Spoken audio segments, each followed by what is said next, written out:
তোমার টিচারও কিন্তু খুব রাগ করেছেন। বলছিলেন যে তোমার আজকাল পড়াশোনা একদম মন নেই, এক্সামের অ্যান্সারও ঠিক মতো লেখনি। কি হয়েছে তোমার বলো আমাকে। যদি এইভাবেই চলতে থাকে তাহলে ওনারা তোমাকে স্কুল থেকে বের করে দেবে। কি হয়েছে বলো আমাকে, তুমি না বললে আমি বুঝবো কি করে? তুমি ভরতকে কিছু বোঝাচ্ছ না কেন? আমি কি বোঝাবো? তোমার ছেলে, তুমি জানো আর ও জানে। আমাকে এই সমস্ত জিনিস থেকে দূরে রাখো।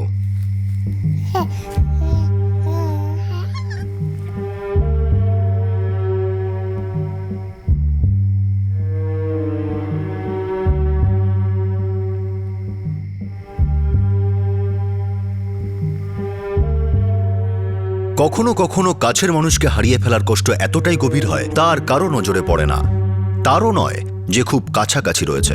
এই অবস্থায় সেই অস্বস্তি ও অস্থিরতাকে দূর করার জন্য মাঝে মাঝে একটা বিষয় যথেষ্ট হয়, ভালোবাসার একটা স্পর্শ।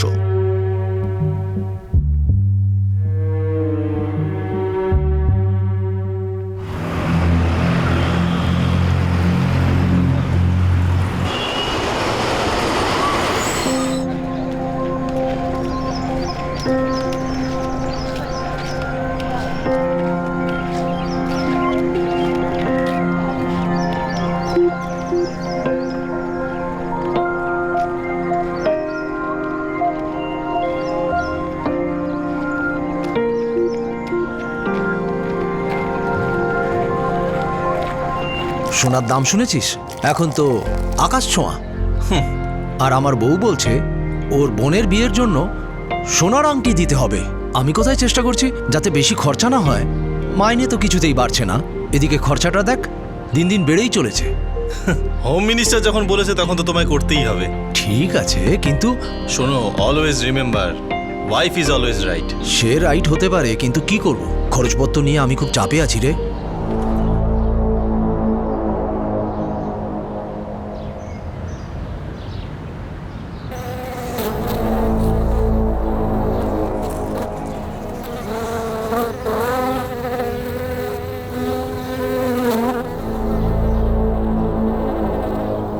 আমি তো এটা, আরে কি হলো?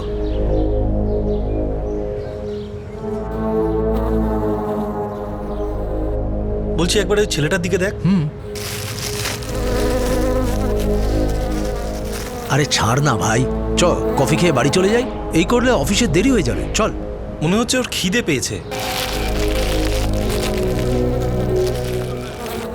আরে ওইসব ছাড় না ভাই, আমার তো ড্রাগ অ্যাডিক্টেড মনে হচ্ছে। এই চল না ভাই, চল চল।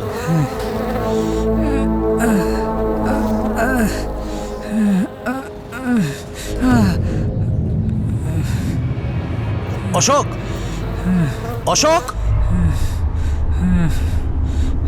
তুমি ঠিক আছো? কি হয়েছে তোমার? এই চোট লাগলো কি করে? অশোক, আরে বাবা ছাড় না বাবা, কেন ঝামেলা ঘাড়ে নিচ্ছিস? এক মিনিট। তোমার নাম কি?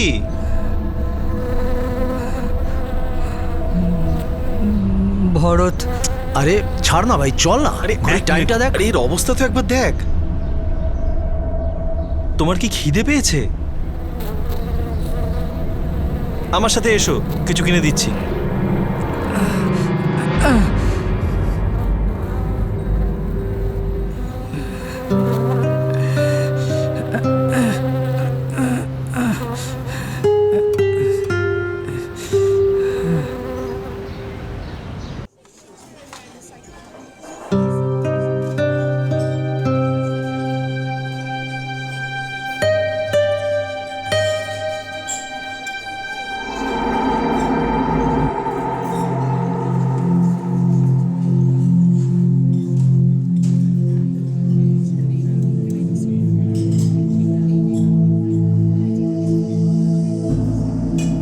শোন না, বলছি কি, ওর না চোট লেগেছে, ভাবছি একবার ডাক্তারের কাছে নিয়ে যাই।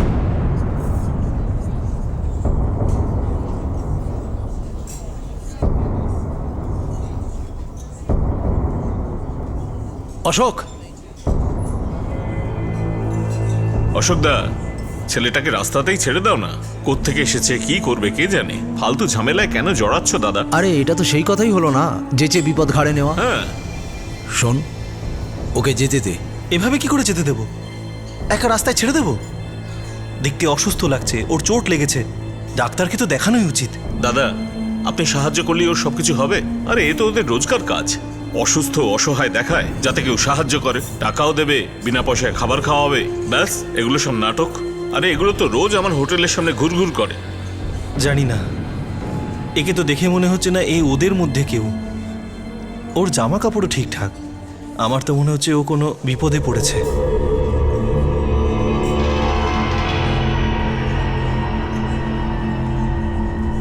দেখ, আমি চলে যাচ্ছি, আমার তো দেরি হয়ে যাচ্ছে। তুই তো হলি বিজনেসম্যান, আর আমাকে চাকরি বাকরি করে খেতে হয়, আমাকে টাইমে কাজে যেতেই হবে। আমি কিন্তু চললাম।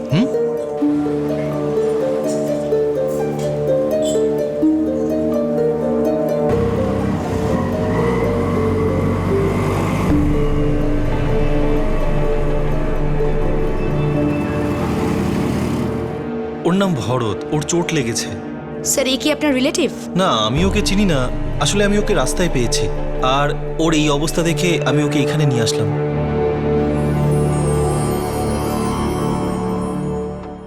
Sir, I am really sorry, এরকম অজ্ঞাত পরিচয় কাউকে আমরা অ্যাডমিট করতে পারি না। আরে ইউ ডোন্ট ওয়ারি, এর ট্রিটমেন্টের সমস্ত খরচ আমি দেব, আর তাছাড়া রেকর্ডের জন্য দরকার হলে আপনি আমার ডিটেল নিয়ে নিন। স্যার, একে অ্যাডমিট করাতে গেলে এর ডিটেলসের প্রয়োজন আছে। মানলাম, কিন্তু আমি তো আছি, এর ট্রিটমেন্ট শেষ হওয়া অবধি আমি এর সাথে থাকবো। একে অন্য কোথাও নিয়ে যান, আর আমার কথা যদি শোনেন, আপনিও রিস্ক নেবেন না।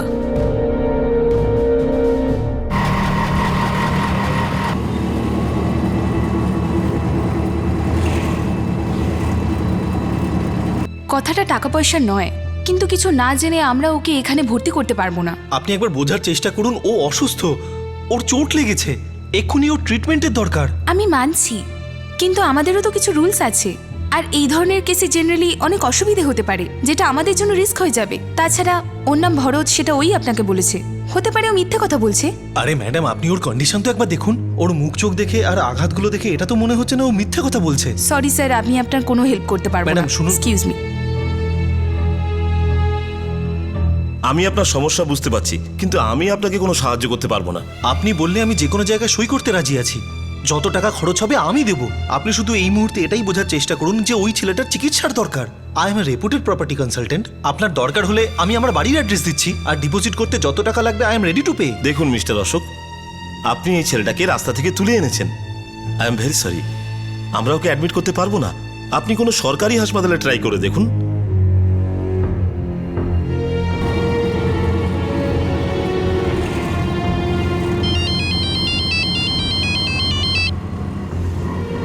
হ্যাঁ শোনো, আমি একটা কাজে আটকে গেছি, একটু বিজি আছি। আরে কিসে বিজি? 9:30 বেজে গেছে, তোমার মিটিং এর জন্য দেরি হচ্ছে না? শোনো, একটা ছেলের চোট লেগেছে, আমি ওর ট্রিটমেন্টের জন্য এক হাসপাতাল থেকে আরেক হাসপাতাল চক্কর কাটছি। আরে কি করে হলো এটা? কে ওই ছেলেটা? আমি বাড়ি গিয়ে সব বলছি তোমায়। এখন এই ছেলেটাকে হাসপাতালে নিয়ে যাওয়া জরুরি।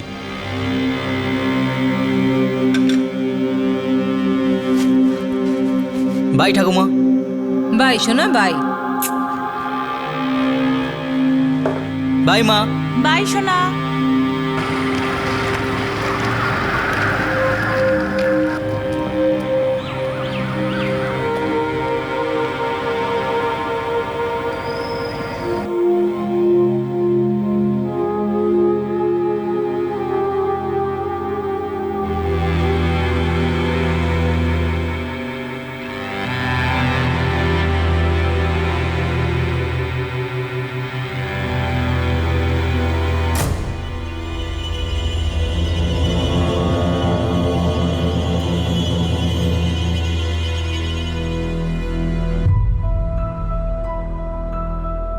দেখুন, ওর চোটগুলো তো ঠিক হয়ে যাবে, কিন্তু খুব দুর্বল হয়ে গেছে। ওর ম্যান নিউট্রিশন হয়েছে, অ্যাডমিট করতে হবে। ডাক্তারবাবু, আপনি প্লিজ একে অ্যাডমিট করে নিন। দেখুন, যদিও আমি ওর রিলেটিভ নই, তবুও ওর ট্রিটমেন্টের জন্য যত খরচা হবে আমি তা অ্যাডভান্স দিয়ে দিচ্ছি। কোনো ফর্মে যদি আমার সিগনেচারের দরকার হয় তাহলে আমি সেটাও করে দিচ্ছি। হ্যাঁ, নিশ্চয়ই।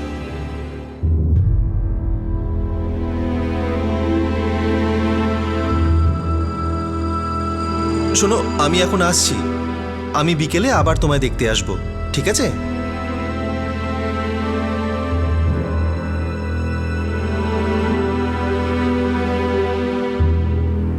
কে ছিল সেই ছেলেটি যে নিজের নাম ভরত বলেছিল? এটা কি তার আসল নাম ছিল? সে কি কোনো পথের ভিখারি বা ড্রাগ অ্যাডিক্ট ছিল? অশোক রাও, যিনি সেই ছেলেটির করুণ অবস্থা সহ্য করতে পারেননি, তিনি তাকে সাহায্য করে কি কোনো ভুল করেছিলেন?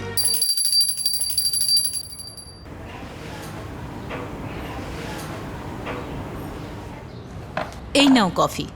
থ্যাঙ্কস। কি ওই ছেলেটা? আমি ঠিক চিনি না।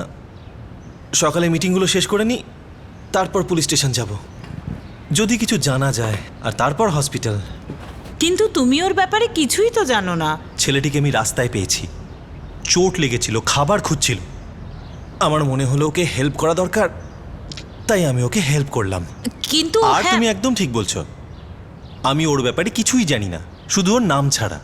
কিন্তু কোনো কিছু না জানলেও এটা কি ভাবা উচিত যে আমরা বিপদে পড়তে পারি? প্রত্যেকটা মানুষকে সন্দেহের চোখে দেখা আমাদের একটা অভ্যেসে দাঁড়িয়েছে। আমরা কখনো ভালো চোখে কাউকে দেখতেই পারি না। You don't worry. আসি। মা, অফিস যাচ্ছি, ওষুধ খেয়ে নিও।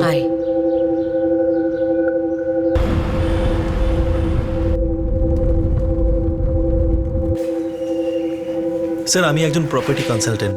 আজ সকালে বেউরনগর মিউনিসিপ্যাল পার্ক থেকে যখন আমার যোগা সেশন শেষ করে আমি বাড়ি ফিরছিলাম, তখনই আমি ছেলেটিকে ওখানে দেখতে পাই। ওকে দেখেই আমার মনে হলো ও কোনো প্রবলেমে পড়েছে। ওর খিদে পেয়েছিল, ও জঞ্জালের ভেতর থেকে খাবারের প্যাকেট বের করেছিল, কিন্তু ও প্যাকেটটা খুলতে পারেনি, ওর গায়ে একদম জোর ছিল না। ভরত এই নামটাই আপনাকে বলেছিল? হ্যাঁ স্যার, আমি ওর সাথে কথা বলে এটা জানার চেষ্টাও করেছি যে ও কে, কোথা থেকে এসেছে, কিন্তু ও কিছুই বলতে পারছে না, ভালোভাবে কথাও বলতে পারছে না। ঠিক আছে, আমরা হসপিটালে গিয়ে ওর ব্যাপারে খোঁজ খবর নেওয়ার চেষ্টা করছি।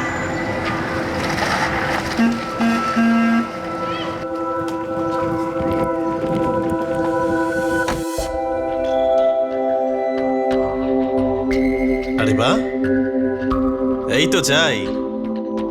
তোমাকে এখন দেখতে খুব ভালো লাগছে। এখন তোমার শরীর কেমন আছে? আচ্ছা, তোমার বাড়ি কোথায় বলো তো? আমার স্কুটারটা কোথায় গেল? তোমার কাছে স্কুটার আছে? আমি প্রাইজে পেয়েছিলাম। তাহলে তো বাড়িতেই থাকবে। তোমার বাড়ি কোথায়? তোমার বাড়িতে কে কে আছে?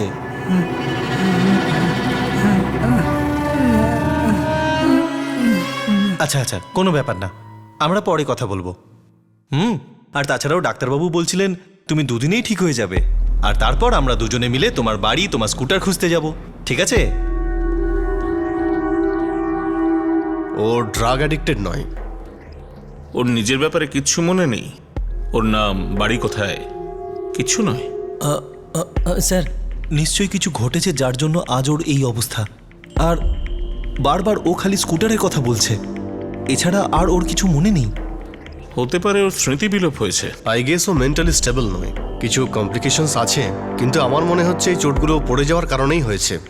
আপনি ওর ব্যাপারে আর কিছু জানতে পারলে প্লিজ আমাদের জানাবেন। ওকে রাস্তায় পড়ে থাকতে দেখে আপনি ওকে এখানে নিয়ে আসেন। ইয়েস ডক্টর, ওকে ওই অবস্থায় আমি ওখানে ছেড়ে আসতে পারিনি।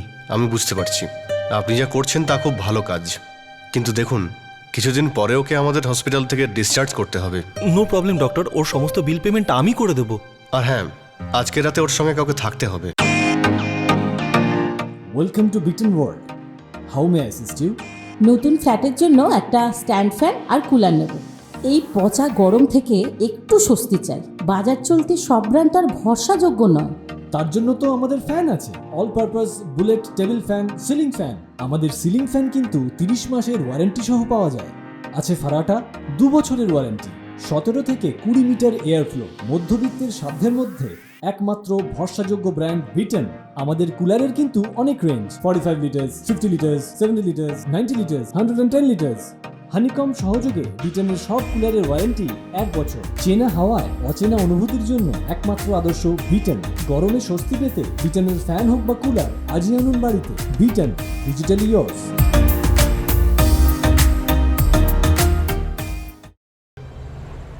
ও যদি কাউকে কিছু নাই বলে তাহলে ওর ব্যাপারে কি করে জানা যাবে? দেখো, যতক্ষণ না ও পুরোপুরি সুস্থ হয়ে যাচ্ছে ততক্ষণ তো আমাদের অপেক্ষা করতেই হবে। বাবা ডক্টরদের মনে হচ্ছে যে ওর কোনো মেন্টাল প্রবলেম আছে, তো হতে পারে ও যে নাম বলেছে নিজের ভরত, সেটা হয়তো এমনিই বলেছে। বাবা ছেলেটা আর কিছু বলেছে? ও বারবার কোনো স্কুটারের ব্যাপারে কথা বলছিল। মা ডাল দেবো? না। বাবা যদি আমরা ওর ফটোটাকে ফ্রেন্ড স্কোয়ারে একটা মেসেজ ছেড়ে আপলোড করে দিই, হতে পারে কেউ চেনা জানা বেরিয়ে গেল। হ্যাঁ, এটা মনে হয় ঠিক হবে। তুমি কি অন্য কাউকে বলতে পারো না যে রাতে ওর কাছে হসপিটালে থাকার জন্য? দেখো, অন্য কাউকে এভাবে বলা যায় না। আর যখন আমি ওর পুরোপুরি দায়িত্ব নিয়েছি তখন আমি চলে যাচ্ছি। বাবা আমি চলে যাব? না বাবা, তোমার তো এক্সাম সামনে, আর আমার ওখানে কোনো প্রবলেম হবে না। আমাকে নিয়ে চিন্তা করো না। চলো খেয়ে নাও।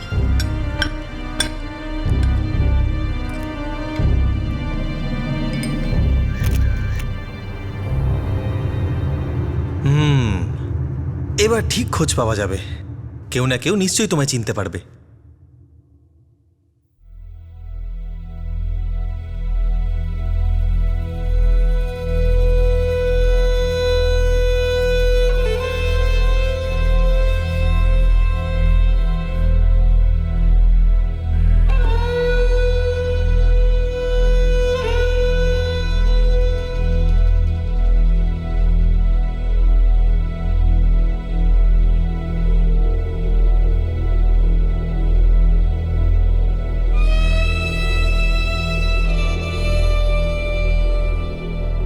এই ছেলেটা নিজের নাম ভরত বলছে, এ বেশি কথা বলে না আর খুব টেনশনে থাকে।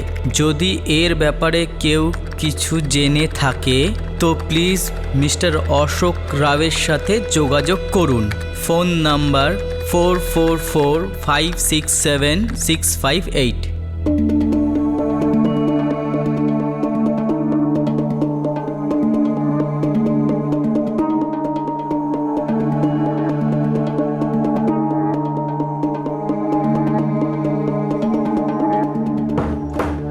বাবা। হ্যাঁ বাবা। বাবা আমি ছেলেটার ফটো ফ্রেন্ড স্কোয়ারে একটা মেসেজ দিয়ে ছেড়ে দিয়েছি, আমার গ্রুপে শেয়ার করে দিয়েছি, আর তোমাকেও ফরওয়ার্ড করে দিয়েছি। তুমি তোমার গ্রুপে শেয়ার করে নিও। আরে ভেরি গুড। তোমার মাকেও বলো, মাও যেন তার গ্রুপে শেয়ার করে নেয়। ঠিক আছে বাবা। Hello doctor. হ্যালো, ভালোই হলো আপনি এসে গেছেন। কি হয়েছে ডক্টর? আরে ওই ছেলেটা তো সবাইকে খুব বিরক্ত করছে, বলছে যে ওর নাকি হসপিটালের ড্রেস পছন্দ নয়। আমি দেখছি। ঠিক আছে। দেখো, তুমি যদি এরকমই করতে থাকো তাহলে কি করে ঠিক হবে? বাড়ি যাবে কি করে? কেমন আছো আজকে? সব ঠিক আছে? ওর এই ড্রেসটা পছন্দ নয়, এই জন্য সকাল থেকে নাটক চলছে। এখন ওষুধ পর্যন্ত খাইনি।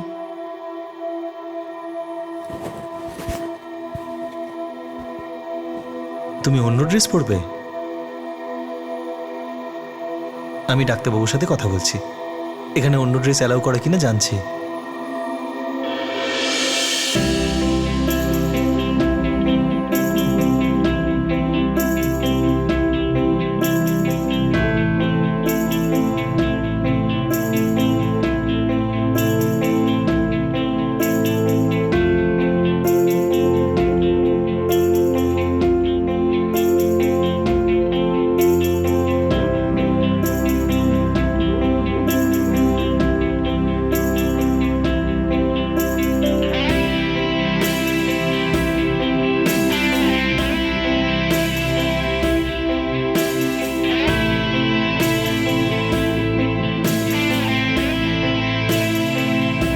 আচ্ছা শোনো, আমাকে এখন যেতে হবে, আমার একটু কাজ আছে। আমি আসছি, কেমন? আপনি বিকেলে আসবেন তো?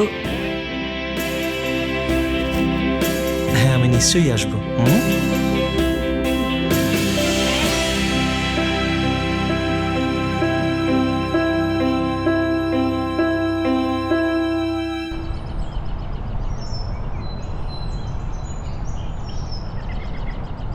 নেটে ওর ছবি দিয়েছিস না? কিছু জানতে পারলি কোথাকার ছেলে, কোথা থেকে এসেছে? জানি না, এখনই কিছু বলা যাচ্ছে না। ছবি তো আপলোড করে দিয়েছি, এখন দেখা যাক। ছবি দেখে হয়তো কেউ ওকে চিনতে পারবে, সময় তো লাগবেই। জানি না, আমি এরকমভাবে আমি কাউকে রাস্তা থেকে তুলে এনে এটা ভেবে দেখভাল করতে পারবো না যে ও হয়তো বিপদে পড়েছে। আই মিন জেনারেলি সবাই তো এই কথাই ভাববে, তাই না? এইসব কাজ করে কেউ ফালতু ঝামেলা নিতে চাইবে না, ভয় লাগে ভাই। দেখ, এর মানে এই নয় যে আমি ভয় পাই না, ভয় আমারও লাগে। আবার তোর জায়গা তুইও ঠিক। কিন্তু জানিস, যখনই কেউ ভালো কিছু করে আমরা খুব খুশি হই, তার প্রশংসাও করি। কিন্তু যখন আমাদের পালা আসে আমরা সমাজের ভয়ে মুখ ফিরিয়ে নিই। মোদ্দা কথাটা হলো, আমরা ভেতরে ভেতরে এটাই চাই যে ভালো কাজগুলো সেটা অন্য কেউই করবে, নিজেরা কিছু করব না। ফিজিক্যালি ও একদম ঠিক আছে, ও যেতে পারে, কিন্তু ওর মেন্টাল কন্ডিশনের ব্যাপারে I am not sure. I think ওর কাউন্সেলিংয়ের দরকার হতে পারে। ও মেন্টালি চ্যালেঞ্জ নয়, ও মেন্টালি একটু আনস্টেবল। তাহলে কি ডক্টর ওর কাউন্সেলিং এখানে হতে পারে? মানে কোনো কাউন্সিলর আছেন?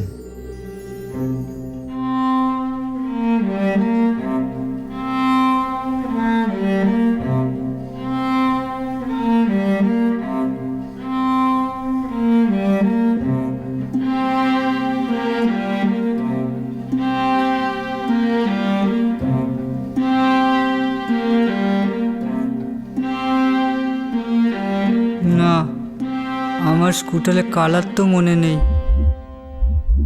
ওটা আমি প্রাইজে পেয়েছিলাম। কোথায়? কিছু মনে আছে তোমার? আচ্ছা ঠিক আছে, আমায় বলো তো, তুমি ওই স্কুটারে চড়ে কোথায় গেছিলে? ওটা ওটা একদম নতুন,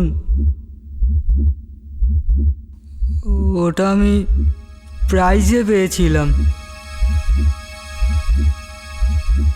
ভরত শেরপা, আমার নাম ভরত শেরপা। ভরত, তোমার কি কিছু মনে আছে? তোমার বাড়ি কোথায়? তুমি কি স্কুটারে করে কোথাও যাচ্ছিলে, নাকি স্কুটারের সাথে কোনো অ্যাক্সিডেন্ট হয়েছিল? ওই মেকানিকটা কোথায় গেল? তুমি স্কুটার নিতে মেকানিকের কাছে যাচ্ছিলে? আচ্ছা ঠিক আছে ভরত, তুমি টেনশন করো না, আমরা কালকে আবার কথা বলবো। কি তাই তো ম্যাডাম? হ্যাঁ নিশ্চয়ই। আচ্ছা শোনো, আমি এখন বাড়ি যাচ্ছি, কাল তাড়াতাড়ি আসবো। আসলে আমি আমার মায়ের সাথে কথা না বলে থাকতে পারি না। অনেক বয়স হয়েছে, তবুও খুব সুন্দর দেখতে এখনো। ওকে ম্যাডাম, আসছি। ভরত, তোমার মাকে কেমন দেখতে? তাকেও নিশ্চয়ই খুব সুন্দর দেখতে।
সোশ্যাল মিডিয়ায় তার ফটো সার্কুলেট হয়েছে 2 দিন হয়ে গেছে, আর ফাইনালি এমন কাউকে পাওয়া গেল যে তাকে শনাক্ত করেছিল যে সে আসলে কে।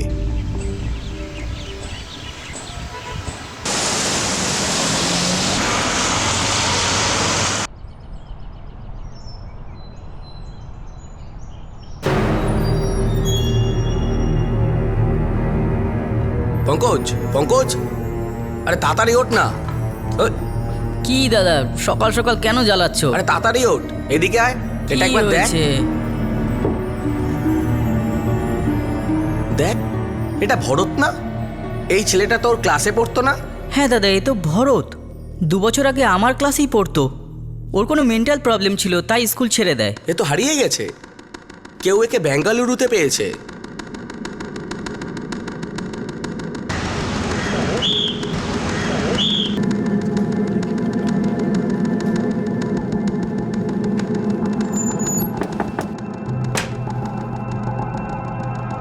নমস্কার।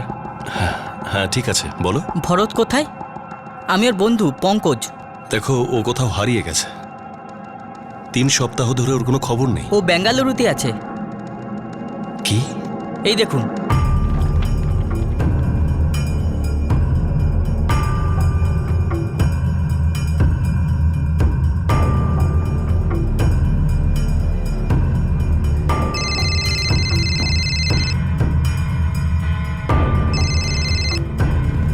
হ্যালো। হ্যালো, আমি অশোকবাবুর সাথে কথা বলছি? Yes speaking. কে বলছেন? দেখুন, আমি বিষ্ণু শেরপা বলছি। বলুন মিস্টার বিষ্ণু। আপনি ভরত শেরপার ছবি ফ্রেন্ড স্কোয়ারে দিয়েছিলেন। আপনি চেনেন ভরতকে? ও আমার ভাগ্নে, আমার বোনের ছেলে। আচ্ছা, আপনারা এখন কোথায় আছেন? দেখুন, এখন তো আমি গ্যাংটকে আছি, আমার বোনের বাড়িতে, কিন্তু যত তাড়াতাড়ি সম্ভব আমরা বেঙ্গালুরু পৌঁছে যাব। আর হ্যাঁ, যেহেতু আমি পুলিশ স্টেশনে রিপোর্ট লিখিয়েছিলাম, তাই আসার সময় কোনো ডকুমেন্টস বা আইডি প্রুফ নিয়ে আসবেন, যাতে প্রমাণ হবে আপনি ভরতের আত্মীয়। আপনি আমার ভাগ্নের সাথে কথা বলার জন্য প্রুফ নিয়ে আসতে বলছেন? দেখুন, ও আমাকে চেনে, ওর মাকেও চেনে। আপনি ঠিকই বলছেন। আমি সরি, আমি আপনাকে সন্দেহ করছি না, কিন্তু ভরতকে সঠিক লোকের হাতে তুলে দেওয়া আমার দায়িত্ব। হ্যাঁ, আপনি ঠিকই বলছেন। আই এম সরি, আমি নিজের সাথে প্রুফ নিয়ে আসবো। আপনি তাড়াতাড়ি আসুন। হ্যাঁ, আমি টিকিট করে নিচ্ছি, আমাদের খুব তাড়াতাড়ি এখান থেকে বেরোতে হবে। ভরত, তুমি কি বিষ্ণু শেরপা বলে কাউকে চেনো? বিষ্ণু মামা?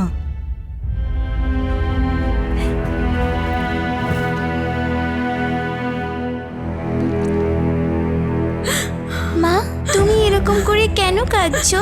দাদাকে কি পাওয়া গেছে?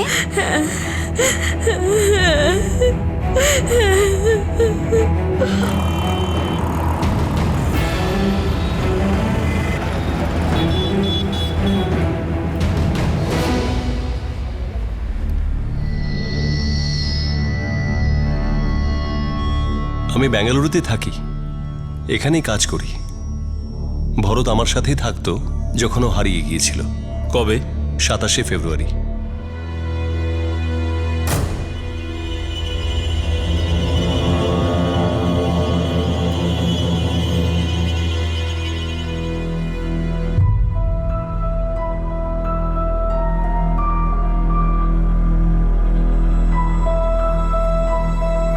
প্রতিদিন যেরকম কাজে বেরোয় সেরকমই বেরিয়েছিলাম। ও তখন ঘরে ঘুমোচ্ছিল। ও বাড়িতে একলাই ছিল? হ্যাঁ, আমার স্ত্রী আমার মেয়ের বাড়িতে গিয়েছিল। আমার মেয়ে প্রেগনেন্ট, তো ওর দেখাশুনো করার জন্য আমি প্রায় 12টা নাগাদ অফিস থেকে বাড়িতে ফোন করেছিলাম ভরতের সাথে কথা বলার জন্য।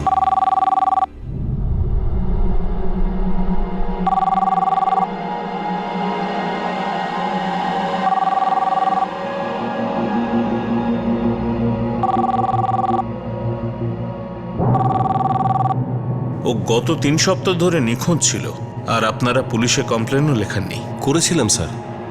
প্রথমে তো আমি ওকে খোঁজার অনেক চেষ্টা করেছিলাম, কিন্তু যখন ও দ্বিতীয় দিনও বাড়িতে ফিরে এলো না, তখন আমি কাছের পুলিশ স্টেশনে কমপ্লেন লিখিয়েছিলাম স্যার। বয়সটা ওর 16, কিন্তু নিজের বয়সের তুলনায় একটু কম বুঝতে পারে, মেন্টালি একটু ডিস্টার্বড আছে। আমার কাছে 3 মাস আগেই এসেছিল। আমার কি মনে হয় স্যার, ও বাড়ি থেকে বেরিয়েছিল আর বাড়ি ফেরার রাস্তা গুলিয়ে ফেলেছে। আপনি বলেছিলেন ভরতের মা গ্যাংটকে থাকে? হ্যাঁ, তো এটাও তো হতে পারে যে ভরতের ওর মার কথা খুব মনে পড়ছিল, ও মার সঙ্গে দেখা করতে গেছে, নয়তো দেখার চেষ্টা করতে গেছে। আমার তো মনে হয় না যে ও ওখানে যাওয়ার চেষ্টা করবে। ও তো ওখানে যাওয়ার রাস্তাও চেনে না। আসলে কি, আমি ওকে এখানে কাউন্সেলিং করাবার জন্য নিয়ে এসেছিলাম।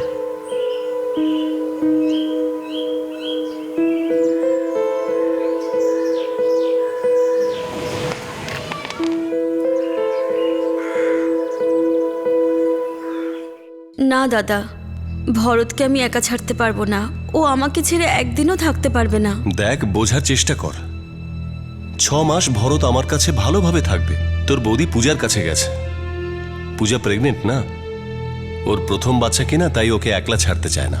দেখ, আমি ওখানে ভরতের চিকিৎসা খুব ভালো ডাক্তারকে দিয়ে করাবো। হতেও তো পারে যে ও ভালো হয়ে গেল ঠিক আগের মতো। কিন্তু আমার মন সায় দিচ্ছে না। ভরত এখান থেকে কখনো বাইরে যায়নি। দেখ, তুই আমার কথা একটু বোঝার চেষ্টা কর।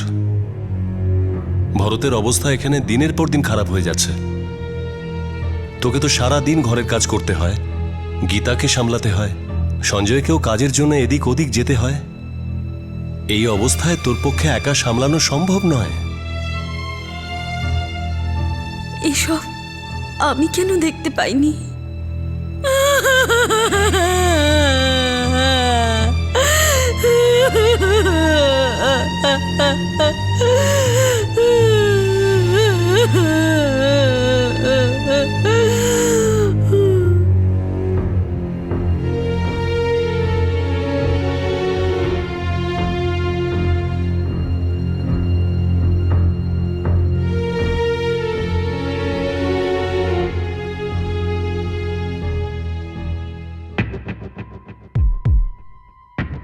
আমি বুঝতেই পারিনি যে ভরত ভেতরে ভেতরে একা হয়ে পড়েছে।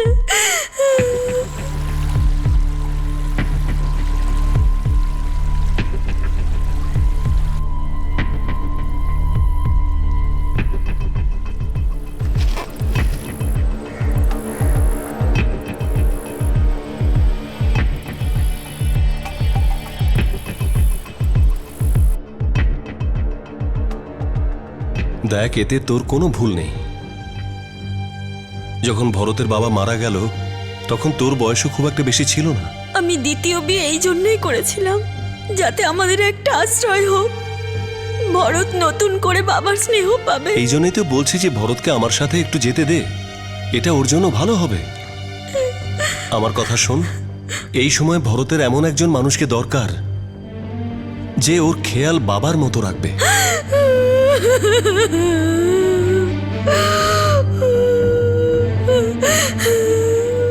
আর 3 মাস আগে ও আমার সাথে বেঙ্গালুরুতে চলে আসে। আমি ওকে কাউন্সিলরের কাছে নিয়ে যেতাম। আমি চাইতাম যে ও কথা বলুক, ও সমস্ত মনের কথা আমাকে বলুক, সেই সমস্ত কথা যেসবের জন্য ও আজ এরকম হয়ে গেছে।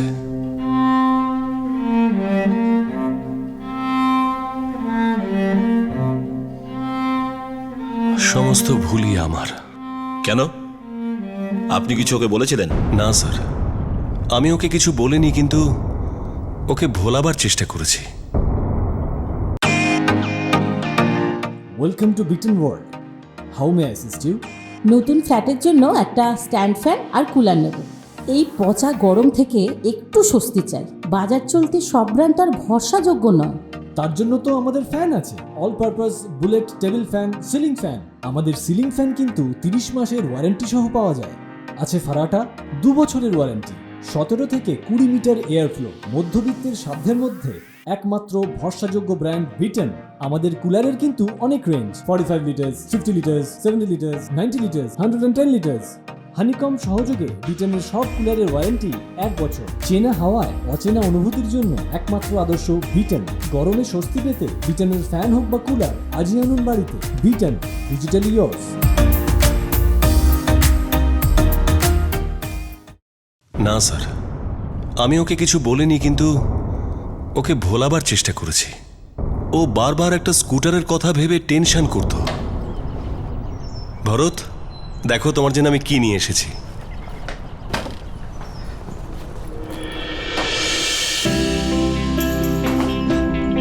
কেমন হয়েছে? খুব ভালো। আমি এটা পরবো? হ্যাঁ হ্যাঁ, তোমার জন্যই তো।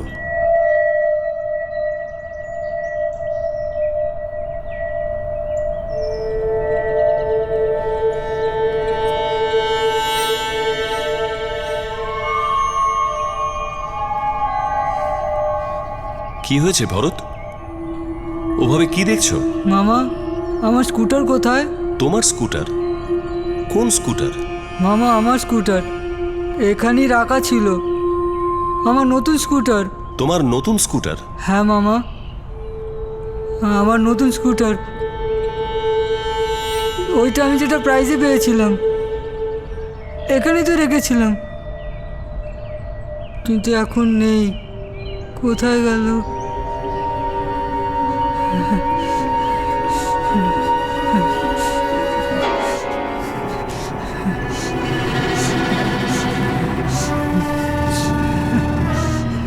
তখন আমি ওর চঞ্চলতা দেখে বুঝলাম ও অসুস্থ বোধ করছে। ওর মনের মধ্যে ওই স্কুটারটা বসে গিয়েছিল। ওর মনে হতো যে ওই স্কুটারটা ও প্রাইজে পেয়েছিল। ওই স্কুটারটা নিয়ে ও খুব চিন্তা করত। আমি তো ব্যাস ওকে শান্ত করতে চাইছিলাম। ভরত, কোথায় যাচ্ছ বাবা? মামা, আমার স্কুটারটা ওখানে নেই, কেউ নিয়ে গেছে। কেউ তোমার স্কুটার নিয়ে যায়নি বাবা। তাহলে আমার স্কুটার কোথায়? এসো, আমি বলছি তোমাকে। ভরত, এবার তুমি চেঞ্জ করে শুয়ে পড়ো। ওখানে কোনো স্কুটার ছিল না। ছিল মামা, আমার স্কুটার আমি প্রাইজে পেয়েছিলাম, ওখানেই ছিল। ঠিক আছে বাবা, আমি সকালবেলা তোমার স্কুটার খুঁজে নিয়ে আসবো, ঠিক আছে? জামা কাপড় বদলে শুয়ে পড়ো। না, আমি জামা পাল্টাবো না, এটা আমার খুব ভালো লাগে। ঠিক আছে, তুমি এটা পরেই শুয়ে পড়ো। হুম? মামা, আমার স্কুটার বাইরে ছিল। শান্ত হয়ে যাও বাবা। তোমার স্কুটার ওখানে ছিল, আমি ওটাকে সরিয়ে দিয়েছি। কোথায় নিয়ে গেছো তুমি? ওটা একদম নতুন। আমি ওটার কালার চেঞ্জ করতে দিয়েছি। তোমার ব্লু কালার ভালো লাগে না? হ্যাঁ। ব্যাস, আমি মেকানিককে তোমার স্কুটারটা দিয়েছি যাতে ও ব্লু পেইন্ট করতে পারে। শুয়ে পড়ো, শুয়ে পড়ো। ওই মেকানিক কোথায় থাকে? এই এখানেই থাকে। ও আমার স্কুটার কবে ফেরত দেবে? খুব তাড়াতাড়ি দিয়ে দেবে। শুয়ে পড়ো এবার। খুব তাড়াতাড়ি আমি তোমাকে মেকানিকের কাছে নিয়ে যাব তোমার স্কুটার দেখানোর জন্য। ঘুমিয়ে পড়ো। সব আমার ভুল ছিল। আমি আশেপাশের সমস্ত মেকানিক, সমস্ত অটো রিপেয়ারিং সেন্টারে জিজ্ঞাসা করেছিলাম। আমার মনে হয় কি ও একা একা এই স্কুটারটা খুঁজতে গিয়েছিল। আমি এই কথাটা নিজের বোনকে এখনো পর্যন্ত বলিনি। Welcome to Beaton world. How may I assist you? নতুন ফ্ল্যাটের জন্য একটা স্ট্যান্ড ফ্যান আর কুলার নেব। এই পচা গরম থেকে একটু স্বস্তি চাই। বাজার চলতে সব ব্র্যান্ড তো আর ভরসাযোগ্য নয়। তার জন্য তো আমাদের ফ্যান আছে, all purpose bullet table fan, ceiling fan. আমাদের সিলিং ফ্যান কিন্তু 30 মাসের ওয়ারেন্টি সহ পাওয়া যায়। আছে ফারাটা 2 বছরের ওয়ারেন্টি, 17 থেকে 20 মিটার এয়ার ফ্লো। মধ্যবিত্তের সাধ্যের মধ্যে একমাত্র ভরসাযোগ্য ব্র্যান্ড বিটেন। আমাদের কুলারের কিন্তু অনেক range, 45 litres, 50 litres, 70 litres, 90 litres, 110 litres. Honeycomb সহযোগে বিটেনের সব কুলারের ওয়ারেন্টি 1 বছর। চেনা হাওয়ায় অচেনা অনুভূতির জন্য একমাত্র আদর্শ বিটেন। গরমে স্বস্তি পেতে বিটেনের ফ্যান হোক বা কুলার, আজই আনুন বাড়িতে। বিটেন, ডিজিটালি ইয়োর্স।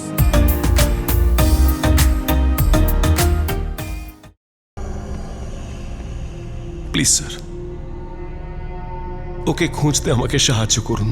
ভরতের ছবি আমরা আশেপাশের সমস্ত পুলিশ স্টেশনে পাঠিয়ে দিচ্ছি, আর চেষ্টা করব যে ওকে তাড়াতাড়ি খুঁজে বার করার। Thank you. যখনই ওই কথাটা জানতে পারল, ও খুব ঘাবড়ে গেল। ওর অবস্থা খুব খারাপ হয়ে গেল। সেই কারণে ওর কাছে সিকিমে যেতে হলো। দেখুন, ভরত 16 বছরের নাবালক, তাই আমাদের এই কেসটার রিপোর্ট চাইল্ড কেয়ার কমিটিকে দিতে হবে। আর এখন এই কেস কলভার থানাতে ট্রান্সফার হয়ে যাবে। মিস্টার অশোক রাও আপনাদের ছেলের খেয়াল নিজের বাচ্চার মতন রেখেছেন।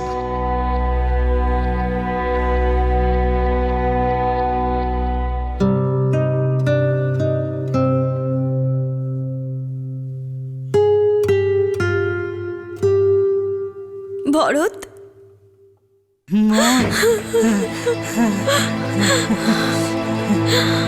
মামা, মামা, আমি অনেক খুঁজলাম, কিন্তু আমি বাড়ি খুঁজে পাইনি।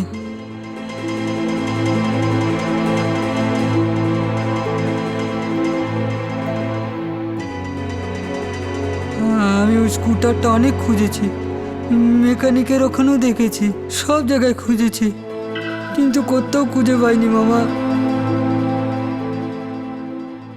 যাক, ভালোই হলো, ফাইনালি তোমার স্কুটারের গল্পটা আমি বুঝতে পারলাম।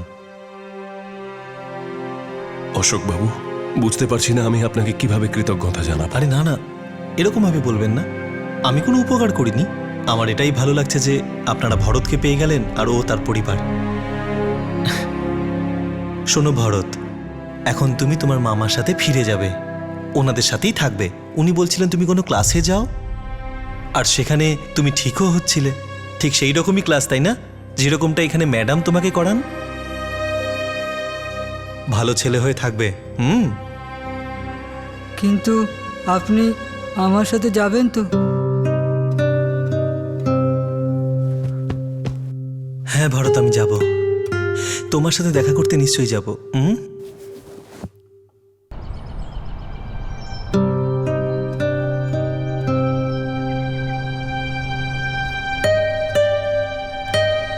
আগের থেকে অনেকটাই ভালো আছে।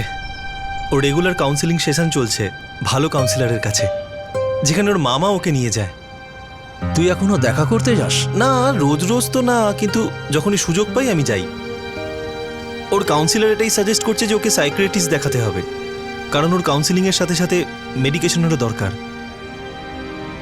ভরত একটা খুব ভালো ছেলে, জানিস, যখন ও খুব ছোট ছিল তখন ওর বাবা মারা যায়। ও আচ্ছা।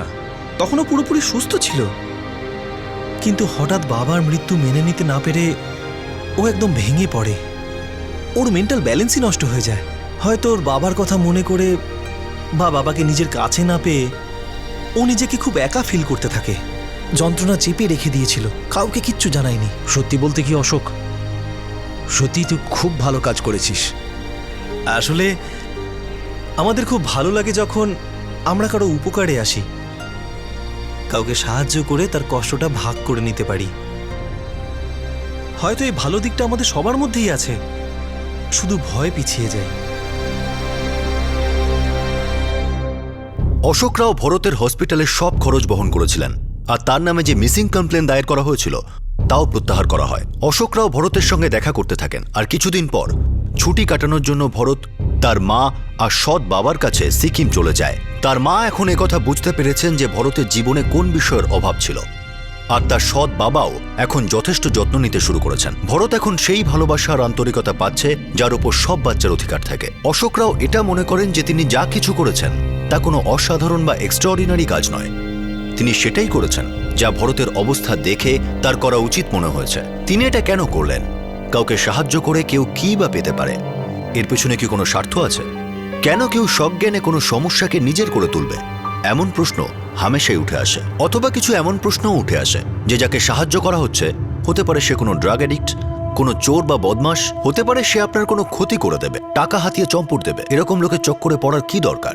মানুষের এটাই বৈশিষ্ট্য, যখন কোনো অপরাধ সংগঠিত হয় তখন মানুষ উদ্বিগ্ন হয়ে পড়ে, তাকে অন্যায় বলে থাকে আর তার থেকে উদ্ধারের পরামর্শ দেয়।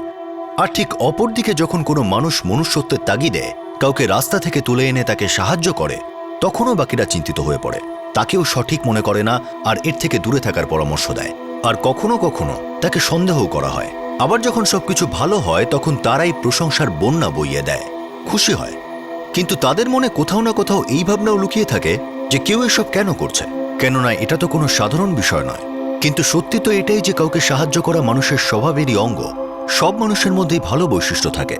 আমরা সবাই ভালো কাজ করতে চাই, অপরকে সাহায্যও করতে চাই, কিন্তু অনেকবারই এমনটা ঘটে যে নানা ধরনের কথা মনে পড়ে যায় আর আমরা চাইলেও কিছু করে উঠতে পারি না। কিন্তু এর মানে এই নয় যে আমাদের মধ্যে মনুষ্যত্ব নেই, আছে। আমরা সবাই ভালোবাসতে চাই, আমরা সবাই এটা বুঝতে পারি যে ভালোবাসা আর মানবিকতা দিয়েই কোনো মানুষের জীবন বদলে দেওয়া সম্ভব। আমরা সবাই ভালোবাসার স্পর্শের অর্থ অনুভব করি, দ্য হিউম্যান টাচ। আপনাদের সাথে আবার দেখা হবে ক্রাইম পেট্রোল 10 থেকে আরও একটা নতুন কেসের সঙ্গে। ততক্ষণ নিজের খেয়াল রাখবেন, সুরক্ষিত থাকবেন, আর নিজেদের দৈনন্দিন জীবন থেকে কিছুটা সময় বের করে অপরকে সাহায্য অবশ্যই করবেন। বিশ্বাস রাখুন, আপনার মন শান্তি পাবে। জয় হিন্দ।